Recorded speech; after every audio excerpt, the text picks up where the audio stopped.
তো যেই সঙ্গীত দুই বাংলা এক করার জন্য সঙ্গীত, এটা কি করে স্বাধীন বাংলাদেশের জাতীয় সঙ্গীত হতে পারে?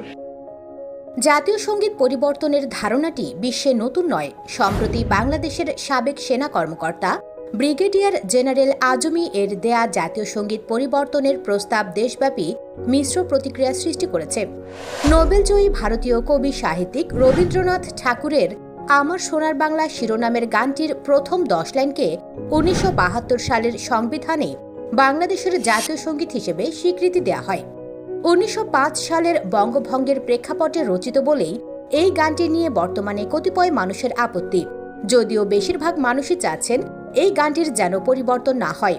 একটি স্বাধীন দেশের জনগণের আবেগ অনুভূতির মেলবন্ধনের প্রতীক হয় সে দেশের জাতীয় সঙ্গীত। এটি সেই দেশের সভ্যতা, ইতিহাস, সংস্কৃতি এবং মূল্যবোধকেও তুলে ধরে বিশ্বের সামনে। তবে বিভিন্ন সময়ে রাজনৈতিক, সামাজিক এবং সাংস্কৃতিক প্রেক্ষাপটে বিভিন্ন দেশ তাদের জাতীয় সঙ্গীতে পরিবর্তন এনেছে। এমন পরিবর্তনগুলো সাধারণত জাতীয় উন্নতি, লিঙ্গ সমতা বা নতুন রাজনৈতিক বাস্তবতার প্রতিফলন ঘটানোর জন্য করা হয়। আসুন জেনে নেই এমন কিছু দেশ সম্পর্কে যারা বিভিন্ন কারণে তাদের জাতীয় সঙ্গীতে পরিবর্তন এনেছে। অস্ট্রেলিয়া। সাম্প্রতিককালে জাতীয় সঙ্গীত পরিবর্তনের একটি উল্লেখযোগ্য ঘটনা হল অস্ট্রেলিয়ার, তবে একটি পুরো গান নয়, মাত্র 2টো শব্দের পরিবর্তন। 2021 সালের 1 জানুয়ারি থেকে অস্ট্রেলিয়ায় জাতীয় সঙ্গীতের ইয়াং অ্যান্ড ফ্রি শব্দগুচ্ছটি পরিবর্তন করা হয়। প্রধানমন্ত্রী স্কট মরিসন ঘোষণা দেন, আদিবাসীদের সুদীর্ঘ ইতিহাস ও ঐতিহ্যকে সম্মান জানাতে এই পরিবর্তন আনা হয়েছে। নতুন জাতীয় সঙ্গীতটি দেশের বহুজাতিক এবং আদিবাসী সংস্কৃতির সঙ্গে সামঞ্জস্যপূর্ণ করার চেষ্টা করে। জার্মানি। জেন্ডার সমতা নিয়ে জার্মানিতে দীর্ঘদিন আলোচনা চলেছে, যার একটি প্রতিফলন দেখা যায় জাতীয় সঙ্গীত পরিবর্তনের প্রস্তাবে। জার্মানির সমতা বিষয়ক কমিশনার ক্রিস্টিন রোজে মোরিং প্রস্তাব করেন যে ফাটারল্যান্ড অর্থাৎ পিতৃভূমি শব্দটি পরিবর্তন করে হাইমাট অর্থাৎ জন্মভূমি শব্দটি ব্যবহার করা হোক, যাতে জাতীয় সঙ্গীতে লিঙ্গ সমতা প্রতিফলিত হয়। যদিও এই প্রস্তাবটি বিতর্কিত ছিল এবং চ্যান্সেলর আঙ্গেলা মার্কেল সহ অনেকে এর বিরোধিতা করেন, তবু এটি জার্মানির সামাজিক উন্নতির দিকে একটি গুরুত্বপূর্ণ পদক্ষেপ হিসেবে ধরা হয়। অস্ট্রিয়া। 2012 সালে অস্ট্রিয়াতে জাতীয় সঙ্গীতে লিঙ্গ সমতা আনতে একটি গুরুত্বপূর্ণ পরিবর্তন আনা হয়। ছেলেরার জায়গায় মেয়েরা এবং ছেলেরা শব্দটি সংযোজন করা হয়।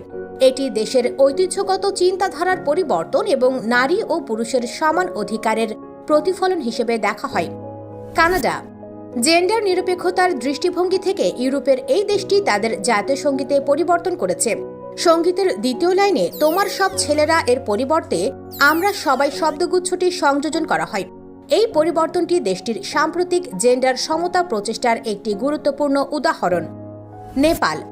দীর্ঘদিন রাজতন্ত্রের অধীনে থাকা দেশটিতে 2008 সালে রাজতন্ত্রের বিলুপ্তি হয়। এর প্রেক্ষিতে 2008 সালে নেপাল তাদের জাতীয় সঙ্গীতে পরিবর্তন আনে। পূর্বের জাতীয় সঙ্গীতটি রাজতন্ত্রের প্রশংসায় পূর্ণ ছিল, যা নতুন গণতান্ত্রিক প্রেক্ষাপটে অপ্রাসঙ্গিক হয়ে পড়েছিল। নতুন জাতীয় সঙ্গীতটি দেশের গণতান্ত্রিক ভাবমূর্তির প্রতীক হয়ে উঠেছে।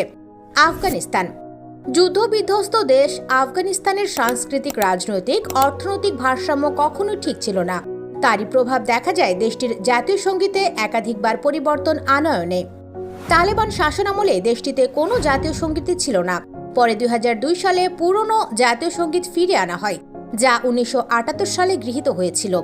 এরপর 2006 সালে তৎকালীন কারজাই সরকার জাতীয় সঙ্গীতে পরিবর্তন এনে একটি নতুন সঙ্গীত গ্রহণ করে, যা নতুন আফগানিস্তানের প্রতীক হিসেবে বিবেচিত হয়। রুয়ান্ডা। আফ্রিকার এই দেশটিতে 1994 সালে হওয়া স্মরণকালের ভয়াবহ গণহত্যার কথা কারো অজানা নয়। গণহত্যার পরবর্তী সময়ে দেশটির ভাবমূর্তি গড়ে তোলার জন্য 2001 সালে একটি নতুন জাতীয় সঙ্গীত বেছে নেওয়া হয়। এই নতুন সঙ্গীতটি দেশের ঐতিহ্য এবং নতুন জাতীয় ঐক্যের প্রতীক হিসেবে দেখা হয়। দক্ষিণ আফ্রিকা। বর্ণবাদ বিরোধী নেতা নেলসন ম্যান্ডেলার দেশ হিসেবে পরিচিত দক্ষিণ আফ্রিকা 1997 সালে তাদের জাতীয় সঙ্গীতে একটি উল্লেখযোগ্য পরিবর্তন আনে। পূর্বের 2টি জাতীয় সঙ্গীতের মিশ্রণে একটি নতুন জাতীয় সঙ্গীত রচনা করা হয়, যা আফ্রিকান এবং ইংরেজি ভাষায় লেখা। রাশিয়া। বিশ্বের অন্যতম শক্তিধর দেশ রাশিয়ার জাতীয় সঙ্গীতে বড় ধরনের পরিবর্তন আসে 2000 সালে, যখন ভ্লাদিমির পুতিন রুশ প্রেসিডেন্ট হিসেবে দায়িত্ব নেন। তিনি 1990 সালের আগে ব্যবহৃত জাতীয় সঙ্গীত ফিরিয়ে আনেন এই পরিবর্তনটি ছিল দেশের পুরনো ঐতিহ্যকে পুনরুজ্জীবিত করার প্রচেষ্টা। বন্ধুরা, জাতীয় সঙ্গীত পরিবর্তন নিয়ে আপনার মতামত কি জানিয়ে দেবেন কমেন্ট বক্সে। এই ভিডিওটি যদি একটুও ভালো লেগে থাকে লাইক এবং সাবস্ক্রাইব করে পাশেই থাকবেন। ধন্যবাদ।